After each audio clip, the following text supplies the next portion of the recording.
রমজানের রোজা যদি শেষ হয়, কেউ যদি রমজানের রোজা ঠিকঠাক মতো করতে পারে, অর্থাৎ শবে সাদেক থেকে নিয়ে সূর্য ডুবা পর্যন্ত রোজাটাকে যদি সে ধরে রাখতে পারে, সে যদি পানাহার এবং যৌনতা বর্জন করে থাকতে পারে, আল্লাহ রাব্বুল আলামিন তার রোজা শেষ হওয়ার সঙ্গে সঙ্গে তার জন্য আনন্দের ব্যবস্থা রাখেন। সে আনন্দটা কি? নবী করিম সাল্লাল্লাহু আলাইহি সাল্লাম বলেছেন, লিসসাইমি ফারহাতান, ফারহাতুন ইনদা ফিতরিহি ওয়া ফারহাতুন ইনদা লিকাই রাব্বিহি। রোজাদার ব্যক্তির জন্য আল্লাহর তরফ থেকে দুইটা সময় বিশাল আনন্দের ব্যবস্থা আছে। তার একটা হলো বান্দা যখন ইফতার করে যে আনন্দ হয়, তার জীবনে অন্য কোনো খাদ্য গ্রহণ করার সময় এরকম আনন্দ সে পায় না। আল্লাহ রাব্বুল আলামিন আমাদের প্রতি অনেক বড় ইহসান করেছেন যে সারা বছরে আমাদের আমল এবং ইবাদতের যে ঘাটতি হয়, ত্রুটি হয়, বিচ্যুতি হয়, অভাব থাকে, সেটা পুষিয়ে নেওয়ার জন্য রমাদানের মতো ইবাদতের বিশাল বড় মৌসুম দিয়েছেন। রমাদানের এই ইবাদতের মাসের সবচেয়ে বড় এবং প্রধান আমল হলো সিয়াম সাধনা। সিয়াম এই ইবাদতটি শুধুমাত্র যদি আমরা এর মর্ম, এর অর্থ, এর লক্ষ্য এবং উদ্দেশ্য উপলব্ধি করে এই ইবাদতটি যদি আমরা সঠিক রূপে সম্পাদন করতে পারি, এবং সিয়াম এই ইবাদতটি আমাদেরকে যে শিক্ষা দেয়, আমাদেরকে যে বার্তা দেয়, আমাদেরকে যে মেসেজ দেয়, সেটা যদি আমরা গ্রহণ করতে পারি, ধরতে পারি, তাহলে আমাদের জীবনটা পরিবর্তন হয়ে যাবে, এই সমাজটা সুন্দর হয়ে যাবে। আমাদের পরিবর্তনের জন্য আর কোনো কিছুর প্রয়োজন হবে না। শুধু সিয়ামের শিক্ষা যদি আমরা ধারণ করতে পারি, এই একটা জিনিসই আমাদের গোটা জীবনকে আলোকিত করতে, এই জীবনকে উজ্জ্বল করতে, আমাদের এই জীবনকে সৌভাগ্যমণ্ডিত করতে যথেষ্ট হয়ে যাবে। সিয়াম আমরা রাখি, যেটাকে আমরা রোজা বলি। এই রোজাটা আমরা মূলত কেন রাখি? আমরা কেউ বলতে পারি রোজা রাখার উদ্দেশ্য কি, প্রাথমিক উদ্দেশ্য কি? আমরা বেশিরভাগ মানুষ রমজান মাসে রোজা রাখি, কিন্তু রোজা কেন রাখি এই প্রশ্নের উত্তরে আমরা বেশিরভাগ মানুষ সঠিক উত্তর দিতে জানি না। এই হাজার হাজার মানুষের বিশাল সমাগমে শতকরা 10% মানুষও হয়তো আমরা এই প্রশ্নের সঠিক উত্তর দিতে পারবো না যে রমজান মাসে আমরা কেন রোজা রাখি, আল্লাহ তাআলা আমাদের প্রতি রোজার এই বিধানটাকে কেন ফরজ করেছেন। আমরা রোজা রাখলে আমাদের কষ্ট হয়, আমাদের ক্ষুধা লাগে, আমাদের তৃষ্ণা লাগে, আমাদের বৈধ অনেক চাহিদা পূরণ করার সুযোগ থেকে আমরা বঞ্চিত হই, আমাদের কষ্ট হয়। তো আমাদের কষ্ট দিলে আল্লাহর কি লাভ? আল্লাহ তাআলার তো কোনো ঠেকা পড়ে নেই আমাদেরকে কষ্ট দিয়ে। তাহলে আল্লাহ তাআলা এই কষ্ট হয় আমাদের জন্য এরকম একটি ইবাদত কেন আমাদের জন্য অবধারিত করলেন, কেন অপরিহার্য করলেন, কেন ফরজ করে দিলেন? এর রহস্যটা কি? এই ইবাদত আল্লাহ আমাদের প্রতি ফরজ করেছেন, এর কারণটা কি? কেউ বলতে পারবেন কি কারণ? কেন আল্লাহ তাআলা এই রোজা আমাদের জন্য ফরজ করেছেন? আমরা রমজানের রোজাটা কেন রাখি? মূলত আমরা অনেকে বলি আল্লাহর সন্তুষ্টি অর্জনের জন্য রাখি, অনেকে বলি আমরা জান্নাতে যাওয়ার জন্য রাখি। সন্দেহ নাই, নবী করিম সাল্লাল্লাহু আলাইহি সাল্লাম বলেছেন জান্নাতের একটা বিশেষ গেট থাকবে, যার নাম হবে রায়্যান। রায়্যান নামক এই গেট দিয়ে আল্লাহ রাব্বুল আলামিন শুধুমাত্র রোজাদারদেরকে প্রবেশ করার তৌফিক দিবেন। এটা রোজাদার জন্য স্পেশাল। কোন মানুষ ঈমান এনেছে কিন্তু রমজানের রোজা রাখার সুযোগ পায় নাই, তার আগেই তার মওত হয়ে গেছে, তিনি এর মধ্যে নেকামল করে থাকলে জান্নাতে যাবেন, কিন্তু রায়্যান নামক গেট দিয়ে যাবেন না। ওই গেট দিয়ে প্রবেশ করতে হলে রোজাদার হতে হবে। অতএব রোজা এটা আমরা জান্নাতে যাওয়ার জন্য রাখি, আমরা আল্লাহকে সন্তুষ্ট করার জন্য রাখি, আমরা জাহান্নাম থেকে মুক্ত থাকার জন্য, নাজাতের জন্য রাখি। এই সকল উত্তর যদি আমরা দেই সেটা একদিক থেকে ঠিক আছে, কিন্তু আমি বলেছি রোজার একটা প্রাথমিক লক্ষ্য আছে। যেমন আমরা ওযু করি, ওযু আমরা কেন করি? সহজ উত্তর, নামাজ পড়ার জন্য ওযু করি, অথবা কোরআন স্পর্শ করার জন্য ওযু করি, বা তাওয়াফ করার জন্য ওযু করি। যে বিষয়গুলোতে ওযু আবশ্যক সেগুলোর জন্য আমরা ওযু করি। কিন্তু ওযুর মাধ্যমে আল্লাহর সন্তুষ্টি অর্জন হবে কি হবে না? ওযুর মাধ্যমে জান্নাতে যাওয়া যাবে কি যাবে না? হাদিসে আসছে ওযুর মাধ্যমে আমাদের গুনাহগুলো ধুয়ে যায়, ছোট ছোট সগীরা গুনাহগুলো মুছে যায় ওযুর মাধ্যমে। তাহলে বোঝা গেল ওযুর মাধ্যমে তো আল্লাহর সন্তুষ্টি হয়, জান্নাতে যাওয়ার পথ সুগম হয়, গুনাহগুলো মাফ হয়, কিন্তু এর কোনোটাই আমাদের ওযুর প্রাথমিক উদ্দেশ্য না। আমাদের ওযুর প্রাথমিক উদ্দেশ্য হলো ওযু করে আমরা পবিত্র হয়ে নামাজ পড়ব কিংবা কোরআন স্পর্শ করব, এগুলো হলো প্রাথমিক উদ্দেশ্য। ঠিক একইভাবে আমরা যে রমজানে রোজা রাখি, এই গোটা মাস জুড়ে সিয়াম সাধনা করি, এটারও একটা প্রাথমিক লক্ষ্য আছে, এর একটা প্রাথমিক উদ্দেশ্য আছে। সে উদ্দেশ্যটা কি? আল্লাহর সন্তুষ্টি, জান্নাত লাভ, জাহান্নাম থেকে মুক্তি, এটা হলো রোজার ফাইনাল এবং চূড়ান্ত লক্ষ্য, শেষ উদ্দেশ্য। কিন্তু রোজার একটা প্রাথমিক উদ্দেশ্য আছে, একটা প্রাইমারি টার্গেট আছে। সেটা কি?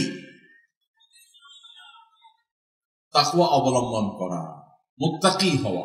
আল্লাহ রাব্বুল আলামিন কোরআনে হাকিমে বলেছেন, কুতিবা আলাইকুমুস সিয়াম কামা কুতিবা আলাল্লাযীনা মিন ক্বাবলিকুম, তোমাদের উপরে সিয়ামকে ফরজ করা হয়েছে যেমনি ভাবে তোমাদের পূর্ববর্তী উম্মতদের উপর সিয়াম ফরজ করা হয়েছিল, ঠিক একই ভাবে তোমাদের উপরে সিয়াম ফরজ করা হয়েছে। এর উদ্দেশ্য হলো লাআল্লাকুম তাত্তাকুন, যেন তোমরা মুত্তাকি হতে পারো, যেন তোমরা তাকওয়া অবলম্বন করতে পারো, যেন তোমরা আল্লাহ ভীরু হতে পারো, যেন আল্লাহর ভয় অন্তরে জাগ্রত করে তার মাধ্যমে আল্লাহর আদেশ নিষেধগুলোকে মেনে চলতে পারো। সেই তাকওয়া হাসিলের উদ্দেশ্যেই তোমাদের জন্য রমজান মাসের এই সিয়াম সাধনাকে, সওম বা সিয়াম রাখা, যেটাকে আমরা রোজা বলি, এটাকে ফরজ করা হয়েছে। এর উদ্দেশ্যই হলো যেন আমরা মুত্তাকি হতে পারি। আজকে আমার আলোচনার বিষয় হলো সওম বা সিয়াম কিভাবে আমাদেরকে মুত্তাকি বানায়। রোজা রাখলে আমরা কিভাবে তাকওয়া হাসিল করতে পারবো, এর মাধ্যমে তাকওয়া হাসিলের রুটটা কি, পথটা কি, উপায়টা কি, সে নিয়ে আমরা কথা বলবো। তার আগে আমরা এই যে রোজা রাখার একটা প্রাথমিক লক্ষ্য বলেছি, আরেকটা চূড়ান্ত লক্ষ্য বলেছি, এই বিষয়টা একটু বোঝার চেষ্টা করি। আপনি নিয়ত করেছেন যে মক্কায় গিয়ে উমরা সম্পাদন করবেন, মদিনায় গিয়ে মসজিদে নববী জিয়ারত করবেন। আপনার নিয়ত হয়েছে আপনি উমরার সফরে যাবেন। এর জন্য আপনি টাকা পয়সা জমা দিয়ে পাসপোর্ট, ভিসা সবকিছু কমপ্লিট করে আপনার আগামীকালকে ফ্লাইট। আপনি এখন এই নোয়াখালীর কোম্পানিগঞ্জ জেলা থেকে গাড়িতে চড়ে বসেছেন, হাতে পাসপোর্ট, টিকিট সবকিছু আছে। আপনি এই গাড়িতে উঠেছেন কেন? আপনার উদ্দেশ্য কোথায় যাওয়া? এই গাড়িতে মক্কা যেতে পারবেন? তাহলে মক্কা যাওয়া কেমন উদ্দেশ্য হলো? এই গাড়িতে যে উঠছেন, এই গাড়িতে করে কোথায় যেতে চাচ্ছেন? এয়ারপোর্ট পর্যন্ত আপনি যেতে চাচ্ছেন। তাহলে আপনার এই গাড়িতে ওঠার প্রাথমিক উদ্দেশ্য হলো এয়ারপোর্ট পর্যন্ত, ঢাকা বিমানবন্দর পর্যন্ত যাওয়া। এটা হলো প্রাথমিক উদ্দেশ্য। আর আসল এবং মেইন উদ্দেশ্য হলো মক্কায় গিয়ে উমরা করা। ঠিক একইভাবে আমরা যে রমজান মাস জুড়ে সিয়াম সাধনা করি, আমরা যে রোজা রাখি, এর একটা প্রাথমিক উদ্দেশ্য আছে। আপনি গাড়িতে উঠে যদি ঢাকা এয়ারপোর্ট পর্যন্ত যেতে না পারেন, তাহলে কি আপনি মক্কা পর্যন্ত যেতে পারবেন? আপনাকে আগে ঢাকা বিমানবন্দর পর্যন্ত যেতে হবে, তারপরে সেখানে সময় মতো যদি আপনি হাজির হন, আপনি যদি ফ্লাইট ধরতে পারেন, তাহলে ইনশাআল্লাহ আপনি মক্কায় গিয়ে উমরা সম্পাদন করতে পারবেন।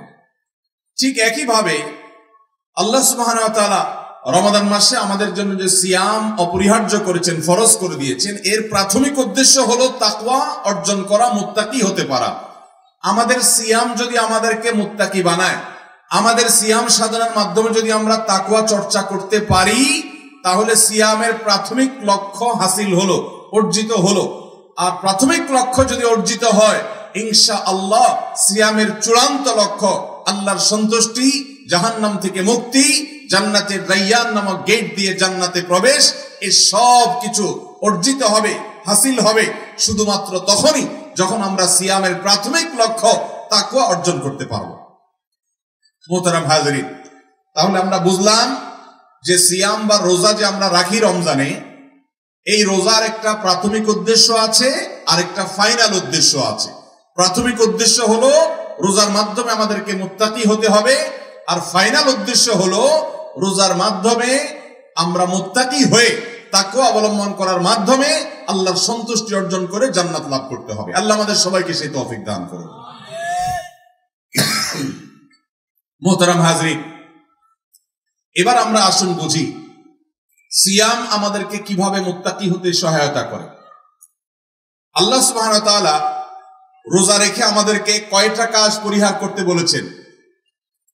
রোজার স্ট্রাকচার তৈরি হয় মূলত কয়টা কাজ বাদ দিয়ে থাকলে, কয়টা কাজ পান আহার এবং যৌনতা, এই তিনটা কাজ বর্জন করে থাকলে তার মাধ্যমে রোজার স্ট্রাকচার দাঁড়ায়, অর্থাৎ রোজার বডিটা দাঁড়ায়।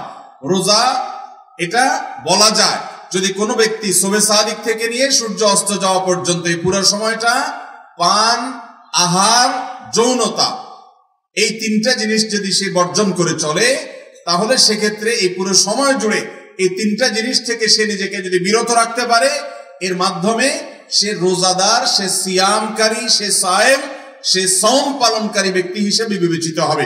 যদি কেউ দিনের বেলা খেয়ে ফেলে কিংবা পান করে কিংবা স্ত্রী সহবাস করে ফেলে, তাহলে সেক্ষেত্রে এই ব্যক্তিকে রোজাদার বলা হবে? বলা হবে না। তার মানে রোজাদার হতে হলে এই তিনটা জিনিস পরিহার করতে হয়। একটা হলো পান করা পরিহার করতে হয়, সারাদিনের মধ্যে কোনো কিছু পান করা যায় না। আরেকটা হলো কোনো কিছু খাওয়া যায় না, খাদ্য গ্রহণ এটা থেকে বিরত থাকতে হয়। আর আরেকটা হলো স্ত্রী সহবাস এবং যৌনতা, এটা থেকে বিরত থাকতে হয়। সওম বা সিয়াম যে কোরআনের শব্দ, হাদিসের শব্দ, যেটাকে আমরা রোজা বলি, এই শব্দের মূল যে শব্দ কোরআন হাদিসের ভাষা, সেটা হলো সওম বা কি সিয়াম। এই সিয়াম বা সওম দুইটা একই কথা। এই শব্দের মূল অর্থ হলো বিরত থাকা। সিয়াম শব্দের মূল অর্থ কি ভাই? বিরত থাকা। কোত্থেকে বিরত থাকা? ওই যে পান থেকে বিরত থাকা, আহার থেকে বিরত থাকা, যৌনতা থেকে বিরত থাকা। এই তিনটা জিনিস থেকে বিরত থাকার নাম হলো কি? সওম বা সিয়াম। সিয়াম শব্দের অর্থই হলো বিরত থাকা, অর্থাৎ এই তিনটা জিনিস থেকে বিরত থাকা। দুনিয়াতে মানুষ যত অপরাধ করে, মানুষ যত খুন খারাপি করে, মানুষ যত এই দুনিয়াতে মানুষের জন্য ধ্বংসাত্মক কর্মকাণ্ড হতে পারে সেগুলো সম্পাদন করে, সে সমস্ত কাজ করে, এই সবগুলো মূলত করে হলো এই তিনটা জিনিসের কারণে। এটাকে আমরা আরো সংক্ষেপ করে বলতে পারি, দুটি কারণে মানুষ অপরাধ করে প্রধানত। এর একটি হলো খুন্নিবৃত্তি, আরেকটা হলো যৌনবৃত্তি। অর্থাৎ একটা হলো পেটের তাড়নায়, অন্য অর্থে বলতে পারি পয়সার জন্য, টাকার জন্য, খাদ্য এবং পানীয়ের জন্য। এগুলোর জন্য মানুষ চুরি করে, ডাকাতি করে, রাহাজানি করে, সন্ত্রাসী করে, চাঁদাবাজি করে, নানাবিধ অপরাধে লিপ্ত হয়। হক হালাল বাজ বিচার করে না, পেটের প্রয়োজনে কিংবা টাকার লোভে, যেটাই বলেন। আরেকটা কারণে মানুষ অপরাধ করে অনেক বেশি সারা পৃথিবী জুড়ে, সকল যুগে, সকল সময়, সকল সমাজে, সেটা হলো যৌনবৃত্তির জন্য। অর্থাৎ যৌন আকাঙ্ক্ষা চরিতার্থ করতে গিয়ে মানুষ জেনা, ব্যভিচার, খুন খারাপি, মাদক, নানান অপরাধে জড়িয়ে পড়ে। তাহলে মৌলিকভাবে মানুষ যে বিভিন্ন অপরাধে জড়িয়ে পড়ে, এর প্রধান কারণ হলো দুটি। এর একটি হলো এই খুন্নিবৃত্তি, আর একটা হলো যৌনবৃত্তি। তার মানে একটি হলো পেটের ক্ষুধা নিবারণের জন্য, অন্য অর্থে বলতে পারি পয়সা কড়ির জন্য, আরেকটা হলো যৌন আকাঙ্ক্ষা পূরণ করার জন্য। এই দুই কারণে মানুষ কি করে? অপরাধ সারা পৃথিবীতে করে। আল্লাহ সুবহানাহু ওয়া তাআলা আমাদের মহান মালিক, আমাদের খালিক, আমাদের সৃষ্টিকর্তা, তিনি জানেন যে এই দুইটি জিনিসকে যদি কেউ নিয়ন্ত্রণ করতে পারে, তাহলে সে দুনিয়ার মানুষের কাছে মানুষ হতে পারে, সে আদতে ফেরেশতার মতো ভালো মানুষ হবে। এবং এই মানুষ যখন পৃথিবীতে বাড়তে থাকবে, গোটা পৃথিবীটা উপভোগ্য একটা জায়গা, সমাজ এবং পরিবেশে পরিণত হবে। এই জন্য আল্লাহ রাব্বুল আলামিন রমাদান মাসে গোটা দুনিয়ার সমস্ত মানুষকে, সকল মুসলমানকে নির্দেশ করেছেন আমরা যেন সিয়াম পালন করি, অর্থাৎ বিরত থাকি। কোত্থেকে বিরত থাকি?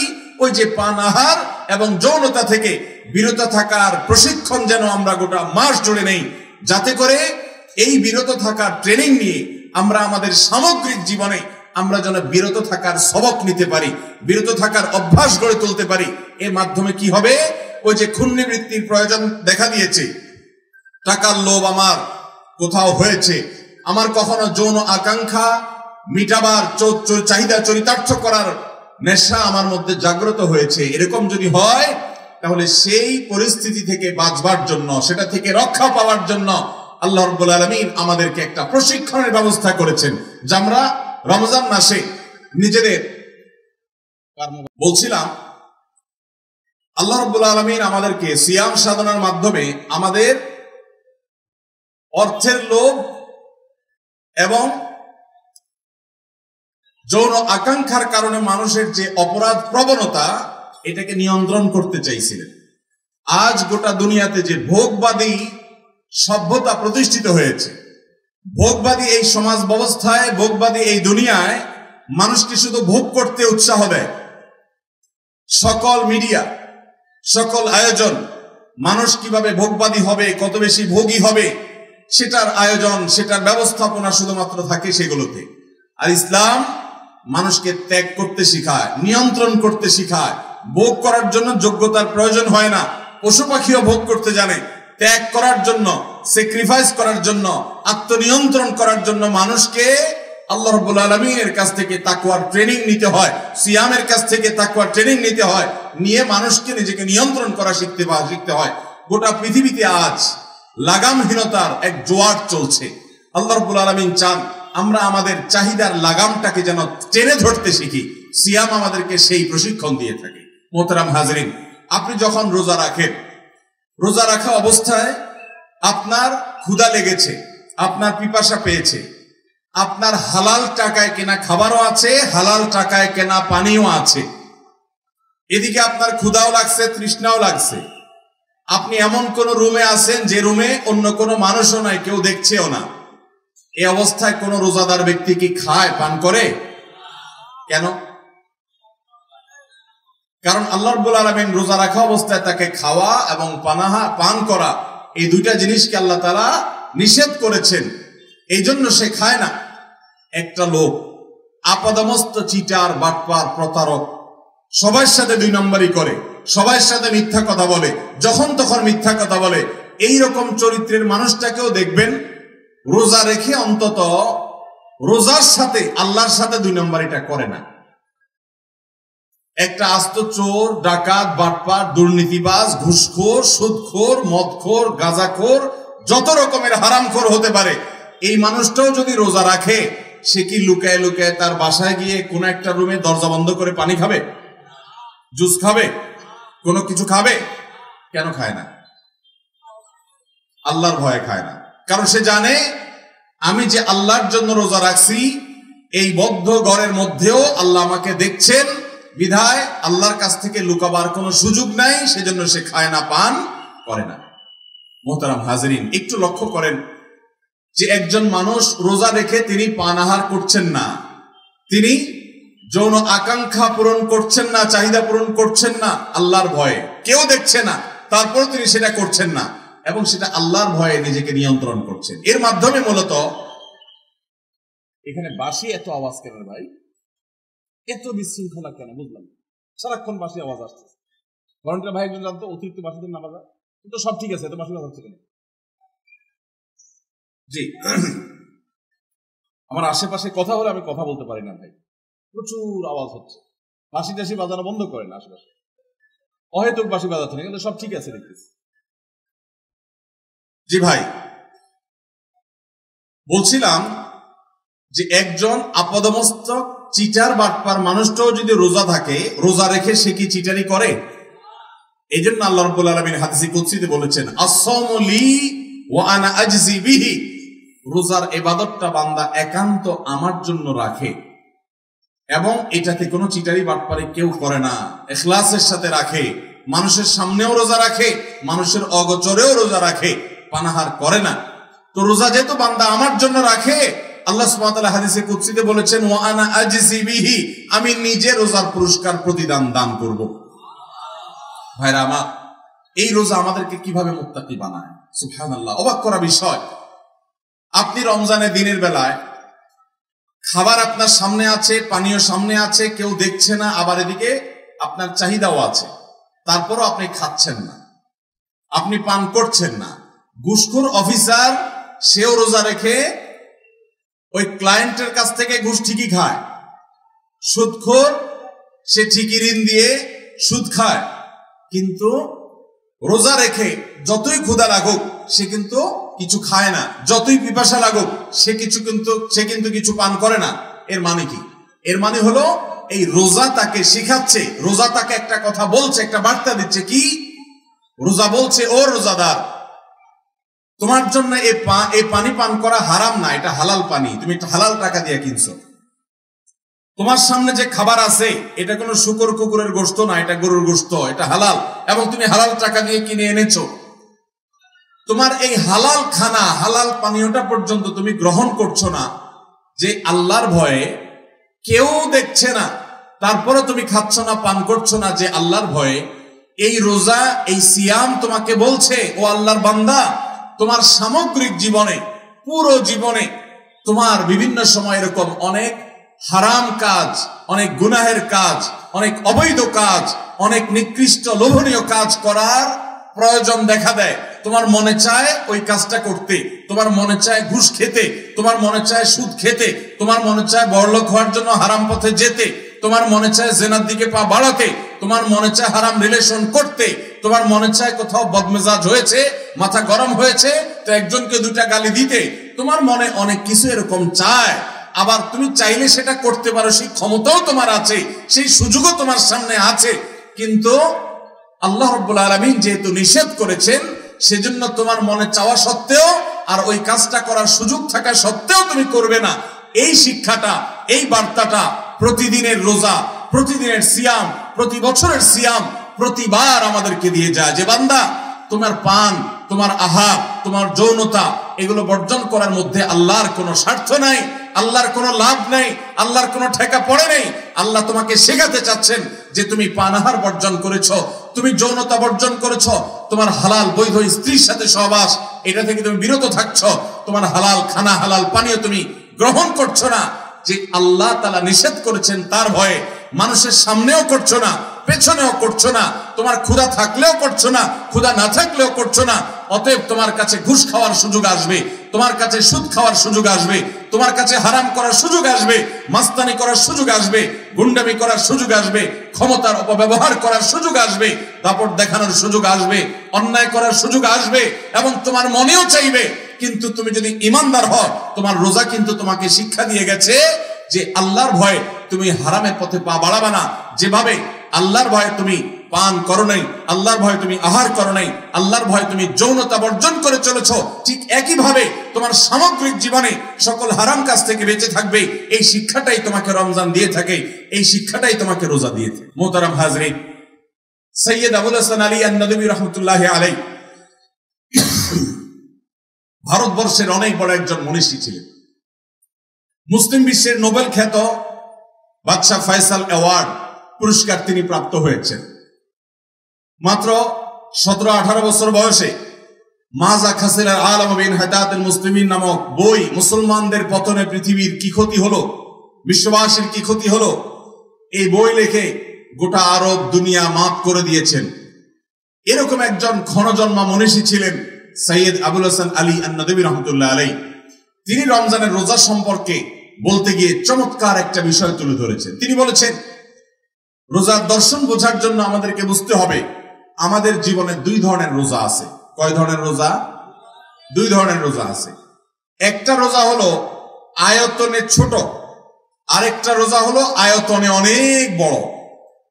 আয়তনে ছোট রোজাটা হলো রমজানের রোজা, যেটা 12 ঘন্টা, 14 ঘন্টা, 16 ঘন্টা, এক এক অঞ্চলে এক এক আপনার টাইমিং থাকে, সে অনুপাতে সূর্য ডুবা ওঠার সময়ের উপর নির্ভর করে কম বেশি হয়। বাকি এরকমই হয় যে 12, 14, 16, 18 এরকম ঘন্টা হয়। এটা হলো রমজানের রোজা। আমাদের জীবনে আরেকটা রোজা আছে, যে রোজাটা এই 12, 14 আর 16 ঘন্টার না, সেই রোজাটার আয়তনটা হলো অনেক বিশাল। সেটার আয়তনটা হলো 60 বছর, 70 বছর, 50 বছর, 45 বছর, এক একজনের জন্য এক এক রকমের টাইমিং, যে যতদিন হায়াত পায়। গোটা জীবনটা একটা রোজা, আর রমজানের প্রতিদিনের রোজা একটা রোজা। এটা ছোট রোজা, ওইটা বড় রোজা।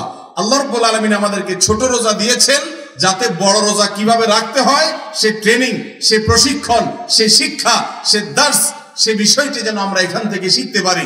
এই জন্য আল্লাহ তাআলা আমাদের রমজান রোজা দিয়েছে। রমজানের রোজার সাথে জীবনের রোজার মিল এবং কিভাবে দৃষ্টান্ত এবং উপমা মিলে যায়, আলী বিন রহমতুল্লাহ আলাইহি বলেছেন যে রমজানের রোজা শুরু হয় সুবহে সাদিক শুরু হলে। রমজানের রোজা শুরু হয় কখন? সুবহে সাদিক যখন শুরু হয়, অর্থাৎ ফজরের ওয়াক্ত যখন শুরু হয় তখন রমজানের রোজা শুরু হয়। জীবনের রোজা শুরু হয় কখন? মানুষ যখন বালেগ হয়, প্রাপ্তবয়স্ক হয়, তার আগ পর্যন্ত মানুষের জীবনে কোনো হালাল হারাম কিছু আছে? একটা বাচ্চা মানুষের জীবনে হালাল হারাম থাকে কোনো? জীবনের রোজা শুরু হয় মানুষ বালেগ হলে, আর রমজানের রোজা শুরু হয় সুবহে সাদিক হলে, ফজরের ওয়াক্ত হলে। রমজানের রোজা শেষ হয় সূর্য ডুবে গেলে, আর জীবনের রোজা শেষ হয় জীবনের সূর্য ডুবে গেলে। রমজানের রোজা এটা শেষ হয় কি হলে? সূর্য ডুবে গেলে। আর গোটা জীবন, আমাদের সমগ্র জীবনটা একটা রোজা। এই জীবনের রোজা এটা সমাপ্ত হয় আমাদের জীবনের সূর্য যখন ডুবে যায়। মুহতারাম হাজরিন, রমজানের রোজা আমাদের জন্য আল্লাহ রাব্বুল আলামিন কিছু বিষয় নিষেধ করেছেন, আবার কিছু বিষয়ে পারমিশন দিয়েছেন। রোজা রেখে আমরা ঘুমোতে পারি, রোজা রেখে আমরা হাঁটাচলা করতে পারি, রোজা রেখে আমরা রেস্ট করতে পারি, রোজা রেখে আমরা গোসল করতে পারি, রোজা রেখে আমরা অন্য অনেক কাজ করতে পারি। এগুলো বৈধ, এগুলো আল্লাহ অনুমোদন করেছেন। আবার রমজানের রোজায় কিছু জিনিস নিষেধ আছে। সেই নিষিদ্ধ বিষয়গুলো কি? আমরা পান করতে পারি না রোজা রেখে, আমরা আহার করতে পারি না, খাদ্য গ্রহণ করতে পারি না রোজা রেখে, আমরা বৈধ ক্ষেত্রেও যৌন চাহিদা চরিতার্থ করতে পারি না, যৌন প্রয়োজন আকাঙ্ক্ষা মেটাতে পারি না। এটা আল্লাহ তাআলা নিষেধ করেছেন। তাহলে রমজানের রোজায় কিছু জিনিস করা যায়, আবার কিছু জিনিস করা যায় না। জীবনের রোজাতেও আল্লাহ রাব্বুল আলামিন কিছু জিনিস করার সুযোগ দিয়েছেন, আবার কিছু জিনিস আল্লাহ রাব্বুল আলামিন করতে নিষেধ করেছেন। জীবনের রোজায় কি অনুমোদিত? জীবনের রোজায় আমরা হালাল পথে উপার্জন করতে পারবো, জীবনের রোজায় হালাল পথে উপার্জন করে পয়সাওয়ালাও হয়ে যেতে পারবো। জীবনের রোজায় আমরা দেশ বিদেশ হালাল পথে হালাল উদ্দেশ্যে সফর করতে পারবো। জীবনের রোজায় আমরা ঘর বাড়ি দালান কোঠা নির্মাণ করতে পারবো হালাল টাকায়, হালাল উপার্জন দিয়ে। জীবনের রোজায় অনেক কিছু বৈধ এবং জায়েজ। আবার জীবনের রোজায় আমাদের জন্য আল্লাহ তাআলা সুদকে হারাম করেছেন। আমরা সুদের কারবার করলে ব্যবসাটা অনেক বড় করতে পারি, কিন্তু আল্লাহ হারাম করেছেন। জীবনের রোজা আল্লাহ তাআলা ঘুষকে হারাম করেছেন। জীবনের রোজা আল্লাহ তাআলা চুরিকে হারাম করেছেন। জীবনের রোজা আল্লাহ তাআলা মিথ্যাকে হারাম করেছেন। জীবনের রোজা আল্লাহ তাআলা জিনাকে হারাম করেছেন। জীবনের রোজা আল্লাহ তাআলা বিবাহ বহির্ভূত রিলেশনশিপ, এটাকে আল্লাহ তাআলা হারাম করেছেন। অনেক বিষয়কে এরকম হারাম করেছেন। ভাইরা আমার, রমজানের রোজা যদি শেষ হয়, কেউ যদি রমজানের রোজা ঠিকঠাক মতো করতে পারে, অর্থাৎ সুবহে সাদেক থেকে নিয়ে সূর্য ডুবা পর্যন্ত রোজাটাকে যদি সে ধরে রাখতে পারে, সে যদি পানাহার এবং যৌনতা বর্জন করে থাকতে পারে, আল্লাহ রাব্বুল আলামিন তার রোজা শেষ হওয়ার সঙ্গে সঙ্গে তার জন্য আনন্দের ব্যবস্থা রাখেন। সে আনন্দটা কি? নবী করিম সাল্লাল্লাহু আলাইহি সাল্লাম বলেছেন, লিস-সাইমি ফারহাতান, ফারহাতুন ইনদা ফিতরিহি ওয়া ফারহাতুন ইনদা লিকাই রাব্বিহি। রোজাদার ব্যক্তির জন্য আল্লাহর তরফ থেকে দুইটা সময় বিশাল আনন্দের ব্যবস্থা আছে।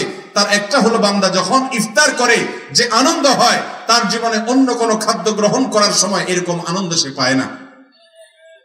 ইফতারের সময় যে আনন্দটা লাগে, জীবনে তো বহুবার আমরা খাই, এত খুশি অন্য কোনো সময় লাগে? ইফতার মানে ভাই নাস্তা। ইফতার মানে কি? নাস্তা। ফুতুর থেকে আরবি নাস্তা। আমরা রোজা যখন রাখি না রমজানের বাইরে, তখন আমরা নাস্তা করি সকালবেলা। অন্য সময় তো আমরা নাস্তা করি, রমজান মাসেও নাস্তা করি। রমজানের নাস্তা হয় হলো সন্ধ্যার সময় সূর্য ডুবার পর, আর অন্য সময়ের নাস্তা হয় সকালবেলা। ইফতার যদি আপনি সামান্য একটু খেজুর দিয়ে এক গ্লাস পানি দিয়েও করেন, এরপর আপনার যে ভালো লাগা কাজ করে, যে আপনি এটা রোজা রাখার তৌফিক পেয়েছেন, যে তৃপ্তি কাজ করে, যে ভালো লাগা কাজ করে, এটা ইফতার ছাড়া অন্য কোন সময়ের খাবারে কখনো সেই তৃপ্তি পাওয়া যায়। নবী করিম সাল্লাল্লাহু আলাইহি সাল্লাম সেজন্য বলেছেন, লিস-সাইমি ফারহাতান, রোজাদার ব্যক্তির জন্য দুইটা আনন্দ আছে। একটা হলো ফারহাতুন ইনদা ফিতরি, বান্দা যখন ইফতার করে তখন আল্লাহ তাআলা তাকে অভূতপূর্ব একটা আনন্দ তার ভিতরে দিয়ে দেন। আরেকটা আনন্দ হলো ওয়া ফারহাতুন ইনদা লিকাই রাব্বি, রোজাদার ব্যক্তি যখন কাল কিয়ামতে আল্লাহর সাথে সাক্ষাৎ করবে, তখন সে একটা বিশেষ আনন্দ লাভ করবে, তৃপ্তি লাভ করবে, খুশি হবে। আল্লাহ নিজে তাকে পুরস্কার দিবেন। কি পুরস্কার দিবেন আল্লাহ উজ্জ্বল রেখেছেন, বলেছেন ওয়ানা আজজি বিহি, রোজাদার সে রোজা করে আমার জন্য। অন্য সবকিছুতে বাটপারি করলে এখানে করে না, সে গোপনীয় পানাহার করে না। অতএব এই রোজার বিনিময় সঙ্গ আল্লাহ তাআলা দিবেন, তখন মানুষ খুশি হবে। মোহতারাম হাজিরিন, তাহলে জীবনের রোজা যখন শেষ হয়, ইফতার যখন হয়, তখন মানুষ আনন্দ পায় কি পায় না? ঠিক একইভাবে এটা হলো রমজানের রোজা। রমজানের রোজা যখন শেষ হয় তখন মানুষ আনন্দ পায়। আমাদের জীবনের রোজা যখন শেষ হবে জীবনের সূর্য ডুবার মাধ্যমে, তখন আল্লাহ তাআলা আমাদের জন্য আনন্দের ব্যবস্থা রাখছেন না রাখেন নাই? কিভাবে রাখছেন?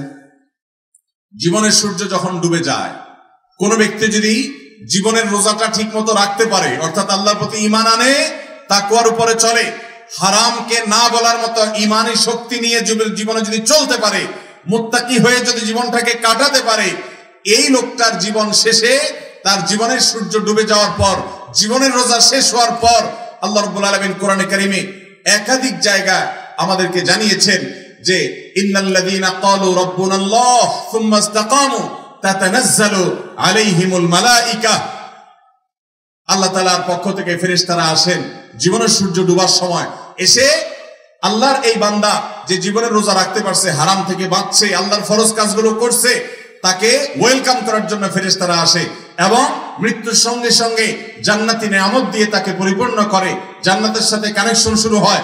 জীবনের রোজা রাখতে গিয়ে তার অনেক কষ্ট করতে হয়েছে, কারণ সুদের কারবার করে না দেখে ব্যবসাটা বড় করতে পারে নাই, রিলেশনশিপ করে না দেখা অনেক ভালো মেয়ে মিস করেছে, অনেক ভোগ উপভোগকে সে ত্যাগ করতে হয়েছে, সে ঘুষ খায় না দেখে বড়লোক হতে পারে নাই, প্রমোশনটা হয় নাই, কাজটা তার হয় নাই, এরকম অনেক বিপদে সে পড়েছে, অনেক কষ্ট সে করেছে, তারপরে সে রোজাটা ঠিক মতো রেখেছে, অর্থাৎ জীবনের রোজা সে ভাঙে নাই, সে তাকওয়া ধরে রাখছে।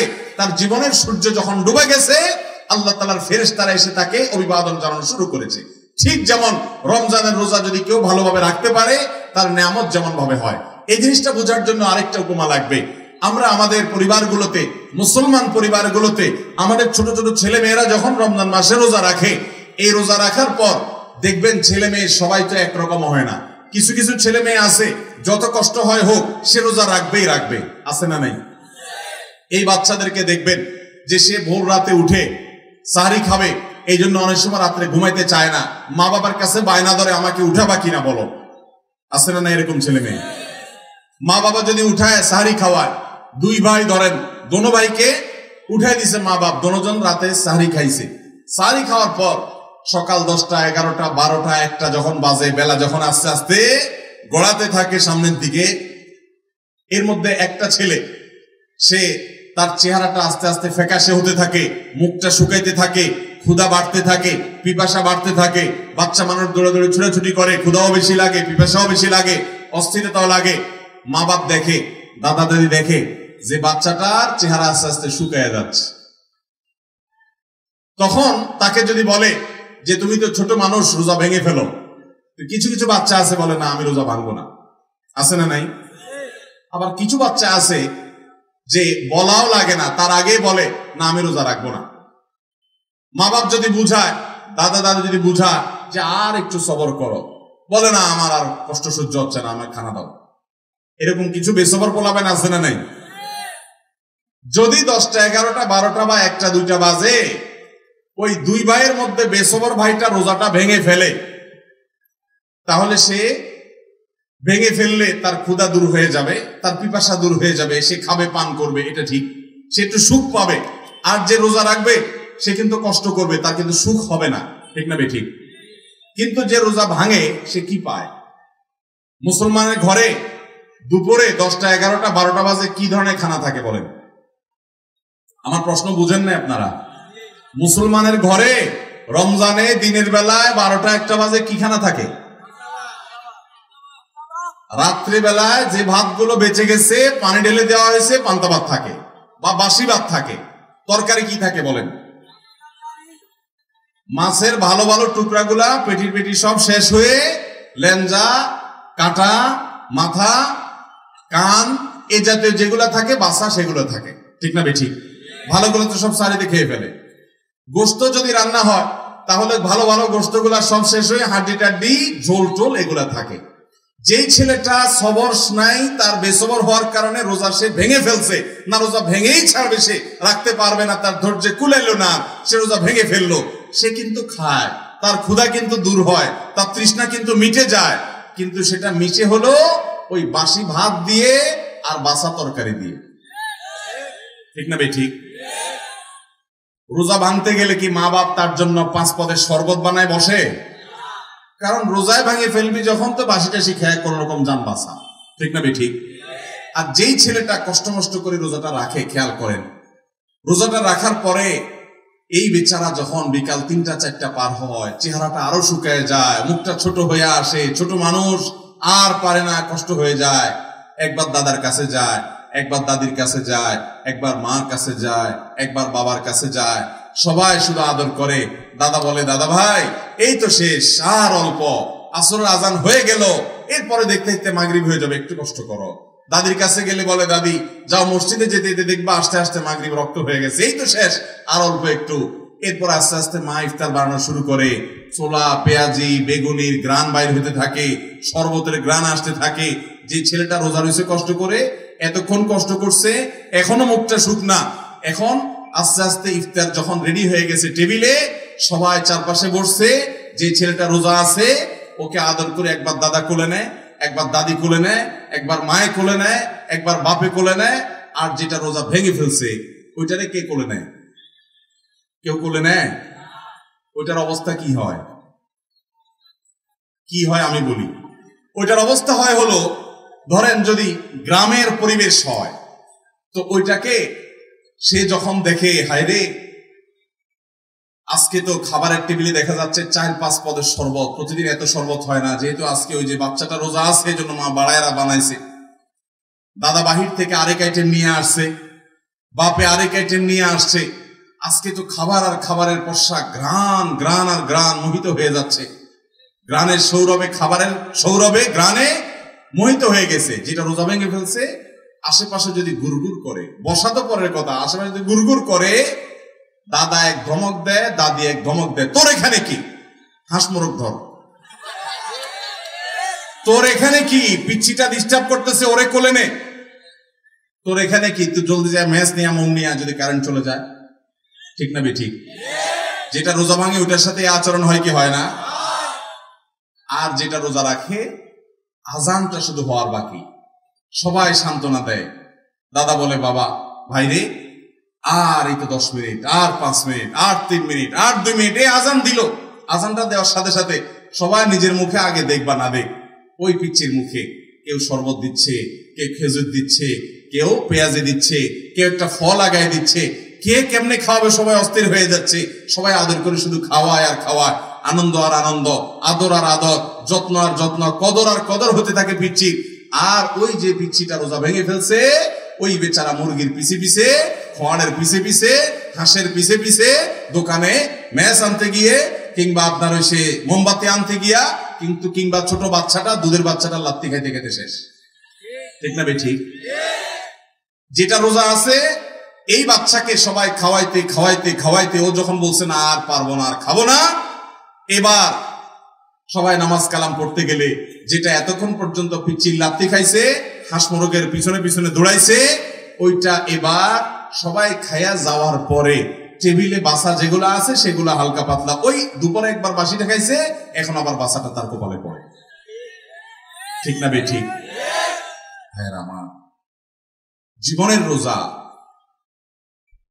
জীবনের রোজা রাখতে গিয়ে মানুষ এরকম 2 ভাগে বিভক্ত হয়। কিছু মানুষ জীবনের রোজাটা রাখতে পারে, তার সামনে হারাম কাজ করার সুযোগ আসে, শয়তান বলে ভেঙে ফেল রোজা, অর্থাৎ হারামটা করে ফেল, আরে দেখা যাবে পরে। সে বলে না রে, আমার আল্লাহর সামনে দাঁড়াতে হবে, আমাকে মরতে হবে, আমাকে জবাবদিহি করতে হবে, আমি হারামে যাব না। সে রোজাটা ধরে রাখে, কষ্ট হয়, অনেক কষ্ট হয়, অনেক কষ্ট হয়। হক হালালে চলতে গিয়ে, আল্লাহর নির্দেশ মতো চলতে গিয়ে কোথাও দাম পায় না, সব জায়গায় লাথিগুতা খায়, সব জায়গায় নিগৃহীত হয়, নিষ্পেষিত হয়, নির্যাতিত হয়, জুলুমের শিকার হয়, মামলার শিকার হয়, হামলার শিকার হয়, ক্ষতির শিকার হয়, লসের শিকার হয়। কেউ দাম দেয় না, কেউ পাত্তা দেয় না, বড়লোক হইতে পারে না, চাকরি পায় না, প্রমোশন পায় না, কারোর কাছে দাম নাই, হুজুরদের কাছে দাম নাই, কোথাও কোনো কদর নাই, কষ্ট আর কষ্ট। এমনকি হয়তো বউটাও নাখোশ, ছেলে মেয়েরা নাখোশ, হারাম টাকা কামায় না, বন্ধুরাও পাত্তা দেয় না, কঠিন ভাবে দিনাতিপাত করে ওই যে জীবনের রোজাটাকে ধরে রাখে, কষ্ট করে সে অপেক্ষা করতে থাকে যে জীবনের সূর্য কখন ডুববে।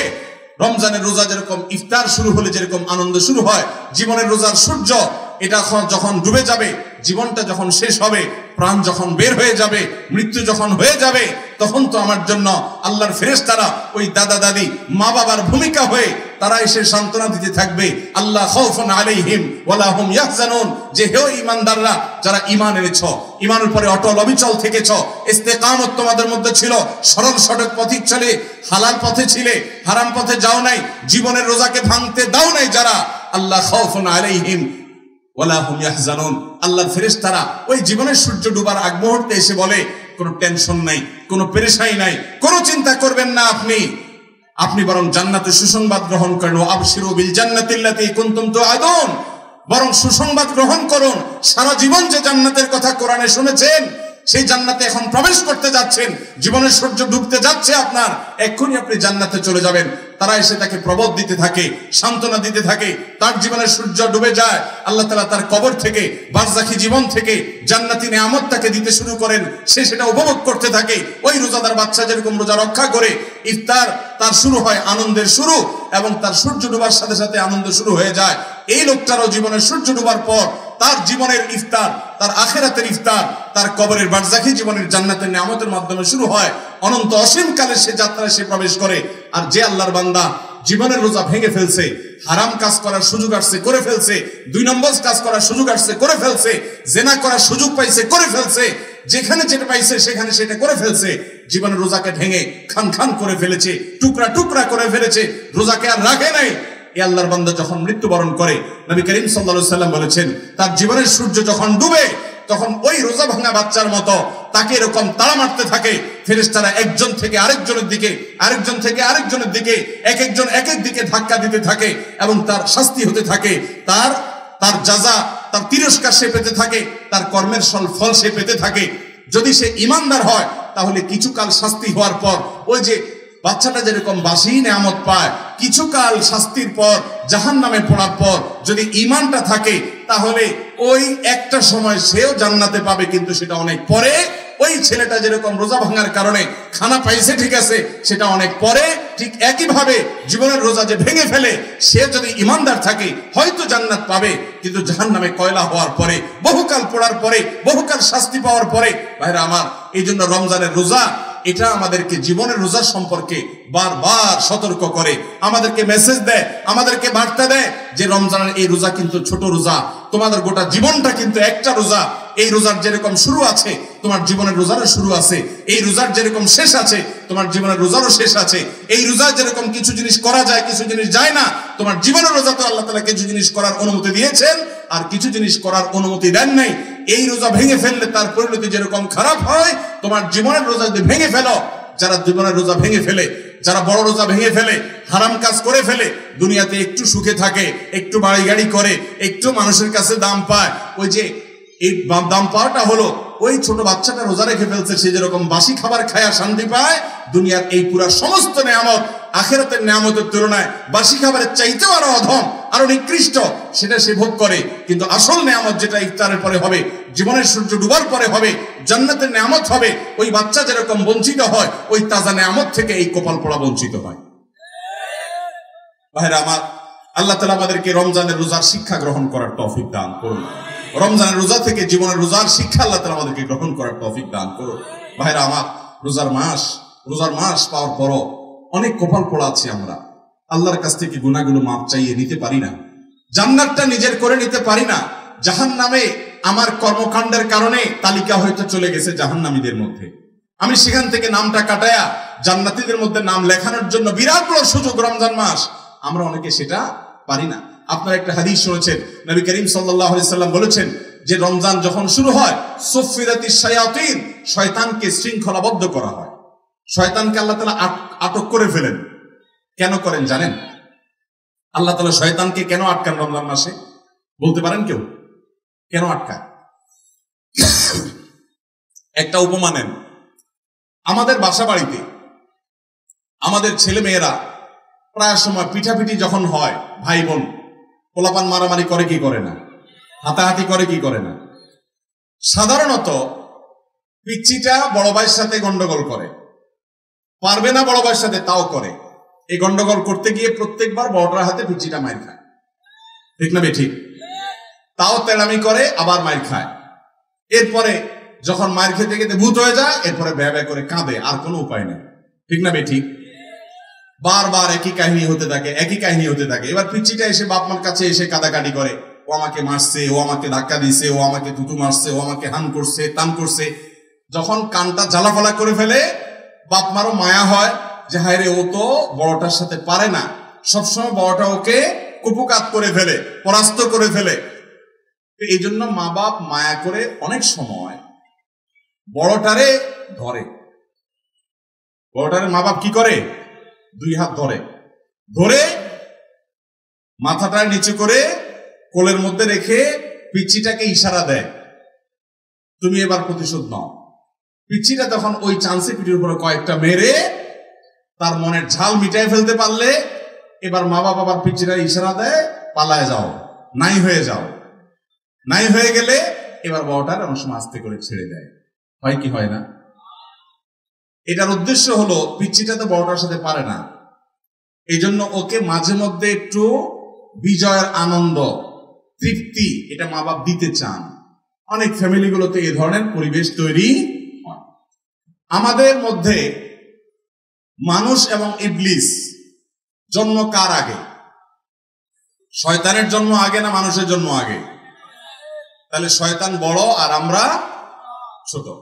শয়তান চায় আমাদেরকে জাহান্নামে নিয়ে যেতে, আর আল্লাহ আমাদেরকে চান আমরা জান্নাতে যাই।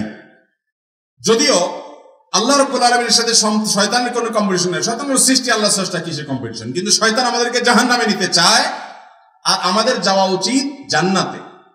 শয়তান আমাদেরকে জাহান্নামে নেওয়ার জন্য সে বিভিন্ন সময় আমাদেরকে দিয়ে অপকর্ম করায়। আমরা অপকর্ম করে ফেলি, করার পর আবার আফসোস হয়, আমি গুনাহটা করলাম, আমি অন্যায়টা করলাম। এটা হলো সে কুপকাত করার মতো। ভারতের এক কবি বলেছেন, আরে এ কুস্তি তো হয় অমর ভর কি, কবি ও দাবালে কবি তু দাবালে। শয়তানের সাথে তোমার লড়াইটা হলো সারা জীবনের। কখনো শয়তান তোমাকে কুপকাত করবে, আবার তওবা করে আল্লাহকে খুশি করে তুমি শয়তানকে কখনো কুপকাত করবা। এই লড়াই তো সারা জীবনের। এই লড়াইয়ে বেশিরভাগ সময় শয়তান জিতে না আমরা জিতি? আপনারা জিতেন, তাহলে তো সব ফেরেশতা, তাহলে তার ওয়াজ নসিহতের দরকার নাই। শয়তানের সাথে লড়াইয়ে বেশিরভাগ বার শয়তান জিতে না বেশিরভাগ বার আমরা জিতি? শয়তান তার কাজ, শয়তানি কাজ আমাদের দিয়ে বেশি করায় ফেলায় না? তওবা যদি আমি 2 বার করি, ও গুনাহ 10 বার করায়, ঠিক না বেঠিক? তো আমরা শয়তানের সাথে পারি না। আল্লাহ রাব্বুল আলামিন অভিভাবক, আমাদের সৃষ্টিকর্তা, আমাদের ওয়ালি আল্লাহ রাব্বুল আলামিন, তিনি আমাদের প্রতি দয়ালু, মায়ালু। সেজন্য বছরে একটা মাসের জন্য ওই যে বড়টারে যেরকম ধরে রেখে মা বাপ ছোটটারে সুযোগ করে দেয়, ইবলিসকে আল্লাহ রাব্বুল আলামিন শৃঙ্খলাবদ্ধ করে আমাদেরকে বার্তা দেয়, এই সুযোগ তোমরা আগায় যাও জান্নাতের দিকে, এই সুযোগে তোমরা তওবা করে মাপ চেয়ে নাও, এই সুযোগে তোমরা আল্লাহ থেকে নাজাত নিয়ে নাও, এই সুযোগে চোখের পানি ফেলে আগের সমস্ত গুনাহ মাফ করে হাল খাতা করে ফেলো, আগের সমস্ত ফাইল ক্লিন করে ফেলো। এই সুযোগটা আল্লাহ তাআলা দেন, কিন্তু আমরা বেশিরভাগ মানুষ কপাল পোড়া, রমজান মাসে সেই সুযোগটা আমরা গ্রহণ করতে পারি না। আল্লাহ তাআলা আমাদেরকে রমজানের রোজার শিক্ষাটা গ্রহণ করার তৌফিক দান করুন, তাকওয়া অর্জন করার তৌফিক দান করুন, মাগফিরাত লাভ করার তৌফিক দান করুন, নাজাত লাভ করার তৌফিক দান করুন, জাহান্নাম থেকে মুক্তির নসিব করার তৌফিক দান করুন, এবং জান্নাতি হওয়ার তৌফিক দান করুন। রমজানের সময়গুলোকে কাজে লাগাবো তো ইনশাআল্লাহ। প্রতিদিন চোখের পানি ফেলে দোয়া করব। ভোর রাতে যখন সাহারি খেতে উঠবেন, আপনি তো সাহারি খেতে উঠেন, আপনি জানেন ওই সময়টার দাম কত? আমরা বেশিরভাগ মানুষ জানি না ভোর রাতের এই সময়টার দাম কত। আরে ভাই, এই সময়ের দোয়া 1 মিনিটের দোয়া অন্য সময়ের 100 মিনিটের সমান না, অন্য সময়ের 100 মিনিটও এই ভোর রাতের 1 মিনিটের সমান না। এত মূল্যবান সময়। সারি খেতে উঠছেন, সারি খান ভালো কথা, কিন্তু সারি খাওয়ার আগে পরে 10টা মিনিট জায়নামাজে মুসল্লাতে দাঁড়ান, একটু 2 রাকাত নামাজ পড়েন। এই সময়টা দোয়া কবুল হয়। আল্লাহ ডেকে ডেকে বান্দাকে দেন। একটু হাত তোলেন, চেষ্টা করবেন তো ইনশাআল্লাহ? সাহারি খেতে উঠে দোয়া করবো তো ইনশাআল্লাহ?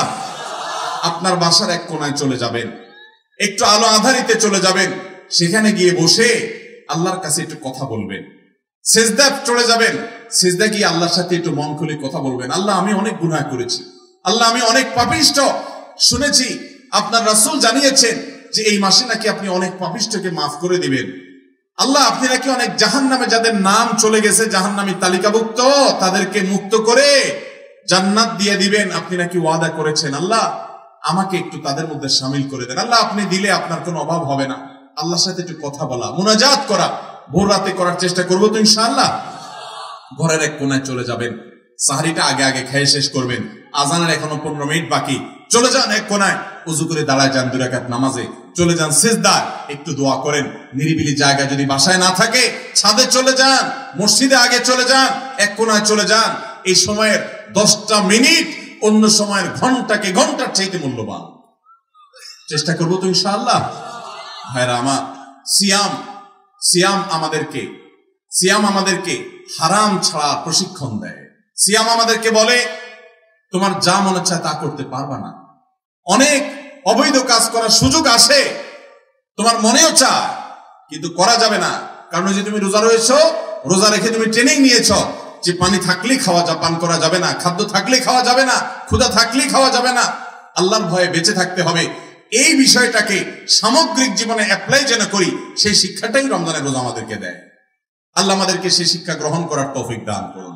ভাইরা আমার, রোজাকে যদি আপনি এক কথায় বুঝতে চান, এক কথায় যদি বলি রোজা কি, তাহলে আপনি বলতে পারেন রোজা বলা হয় সবরের নাম। রোজা কিসের নাম ভাই? সবরের নাম। ওই যে ক্ষুধা আছে, খাবারও আছে, তৃষ্ণা আছে, পানিও আছে, তারপরও খাচ্ছেন না, এর নাম সবর। এর নাম কি? ধৈর্য ধারণ করা, নিজেকে নিয়ন্ত্রণ করতে শিখা। আমাদের যুবকদেরকে উচ্ছৃঙ্খল হওয়ার জন্য হাজারটা আয়োজন, ভোগবাদী এই সমাজে আছে। ইসলাম শুধু বলে ভোগ নয়, ত্যাগ করতে শিখো, কন্ট্রোল করতে শিখো, নিয়ন্ত্রণ করতে শিখো নিজেকে। যেখানে সেখানে ডাইরেক্ট হয়ে যাওয়া নয়, নিজেকে আটকে রাখা, নিয়ন্ত্রণ করা, সবর করা। সবর মানে শুধু বিপদে ধৈর্য ধারণ করার নামই সবর নয়। সবর মানে নিজেকে যে কোনো কাজে আবদ্ধ করে ফেলা, এটা হলো সবর। জীবনের সাফল্য, আখিরাতের সাফল্য তো বটে, দুনিয়ার সাফল্য সবর ছাড়া কোনোদিন সম্ভব হতে পারে। একজন ছাত্র, তার পড়ালেখা করতে ভালো লাগে না, পড়ায় মন বসে না, তার মনে চায় শুধু ফেসবুক টিপতে, আছে না নাই? এরপরও সে নিজেকে যদি পড়ার মধ্যে ধরে রাখতে পারে, নিজেকে যদি সে নিয়ন্ত্রণ করতে পারে, ওই ডানে বামে এদিক সেদিক ঘোরাঘুরি না করে সে যদি বইয়ের মধ্যে পড়ে থাকে, পড়াশোনা ঠিক মতো করে, তাহলে তার ক্যারিয়ারটা ভালো হবে কি হবে না? ইনশাআল্লাহ হবে।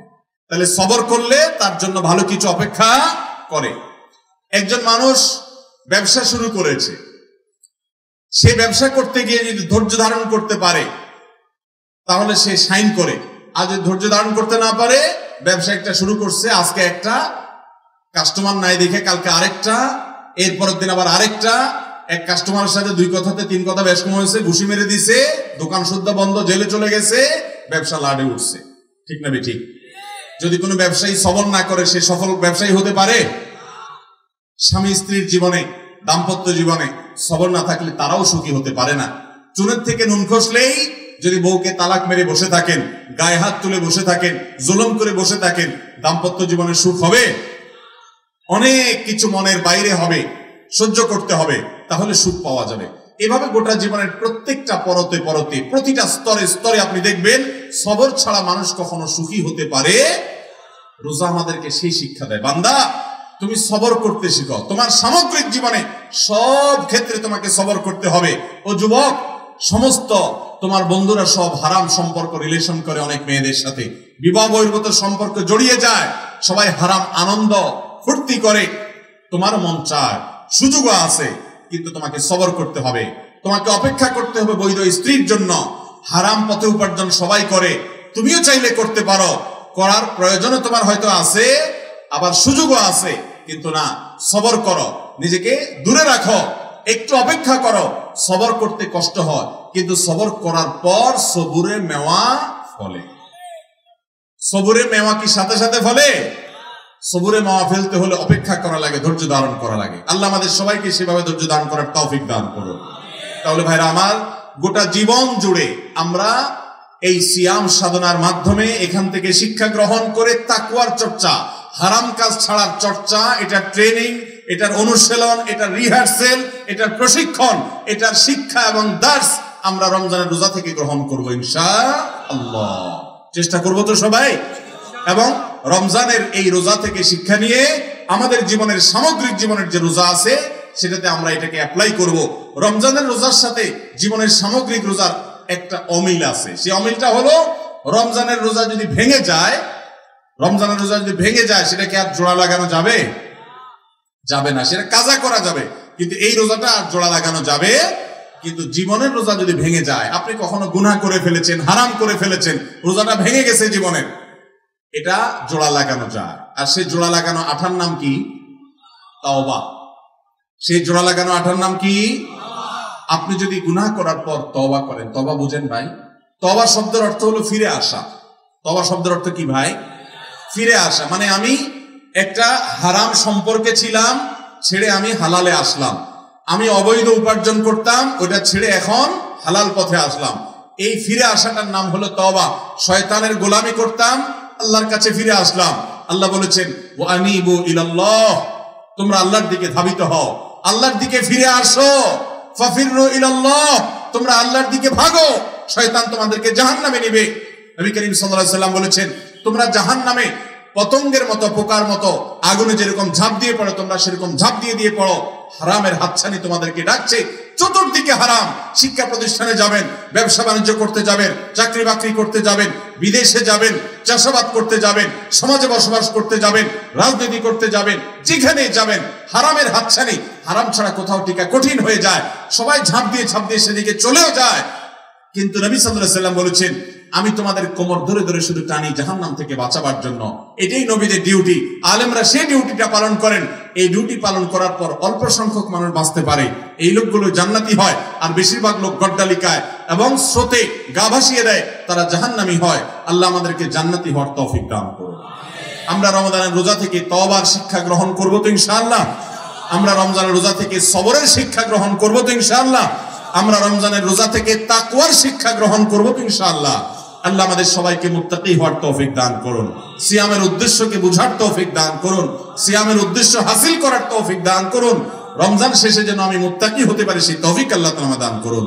রমজান মাস চলে গেছে, আপনি কোনো গুনাহ ছাড়তে পেরেছেন কিনা, কোনো বদঅভ্যাস ছাড়তে পেরেছেন কিনা, কোনো ভালো কাজ শুরু করতে পেরেছেন কিনা, এটা প্রমাণ করবে আপনার সিয়াম সাধনা সার্থক হয়েছে নাকি ব্যর্থ হয়েছে। আপনি যদি রমজান শেষে দেখতে পারেন যে হ্যাঁ, আমার ধূমপান করার বদঅভ্যাস ছিল, আমি রমজানে আল্লাহর ভয়ে এটা ছেড়ে দিয়েছি, আর ধরি নাই, আলহামদুলিল্লাহ, আপনার সিয়াম সাধনা সার্থক। আমি রমজানে তওবা করেছি, হারাম সম্পর্কে আর যাব না, আমি রমজানে তওবা করেছি, হারাম উপার্জন আর করব না, এটা যদি আপনি ধরে রাখতে পারেন, তাহলে আপনি সুধারণা করতে পারেন যে আমার রমজানের সিয়াম সাধনা সার্থক। কারণ আল্লাহ বলেছেন, লাআল্লাকুম তাত্তাকুন, রোজা দেওয়াই হয়েছে যাতে রোজা রেখে তুমি মুত্তাকি হতে পারো। রমজান শেষে আপনার তাকওয়া এটা উন্নতি হয়েছে কিনা, আপনি মুত্তাকি হিসাবে আগে বাড়তে পেরেছেন কিনা, এটি নির্ভর করবে আপনার রোজা, আপনার রমজান সার্থক হয়েছে কিনা। আল্লাহ রাব্বুল আলামিন ও আরশে আজিমের মালিক আমাদের সবাইকে আপনি আমাদের রোজাটাকে সার্থক করার তৌফিক দান করুন। ভাইরা আমার, রোজা যদি সার্থক না হয়, রমজানটা যদি সার্থক না হয়, লস অনেক বেশি হয়ে যাবে। কি লস হবে জানেন? নবী করিম সাল্লাল্লাহু আলাইহি ওয়াসাল্লামের কাছে জিবরিল এসে বলেছেন, বাউদা মান আদরাকা রমাদান ওয়া লাম ইগফার লাহ, ওই কপাল পোড়া ধ্বংস হোক যে রমজানের মতো এরকম বিশাল বড় সুযোগ পাইছে, তারপর আল্লাহর কাছে চোখের পানি ফেলে দোয়া করে, কান্নাকাটি করে, ইস্তিগফার করে, তওবা করে তার আগের গুনাহগুলোকে মাফ করাইতে পারে নাই, এই কপাল পোড়া ধ্বংস হোক। বদদোয়া করেছেন জিবরিল, নবী সাল্লাল্লাহু আলাইহি ওয়াসাল্লাম বলেছেন আমিন। অর্থাৎ সে ধ্বংস হবে, তার অনিবার্য ধ্বংস, যদি কেউ রমজান পাওয়ার পরেও ক্ষমা না পায়। এই রমজান যে আমার জীবনের শেষ রমজান না, তার কোনো গ্যারান্টি আছে ভাই? অতএব আসুন নিয়ত করে ফেলি, এবারে রমজানের প্রতিটা দিনকে আমি তাকওয়া দিয়ে সাজাবো, কোনো হারাম কাজ রমজানে করব, সকল হারাম কাজ সারা জীবনের জন্য ছাড়ার প্রতিজ্ঞা রমজানের রোজা থেকে গ্রহণ করবো ইনশাআল্লাহ। চেষ্টা করবো তো ইনশাআল্লাহ। আল্লাহ আমাকে আপনাকে আমাদের সবাইকে আমলের তৌফিক দান করুন। জাযাকুমুল্লাহু খায়রা ওয়া আখিরু দাওয়ানা আলহামদুলিল্লাহি রাব্বিল আলামিন।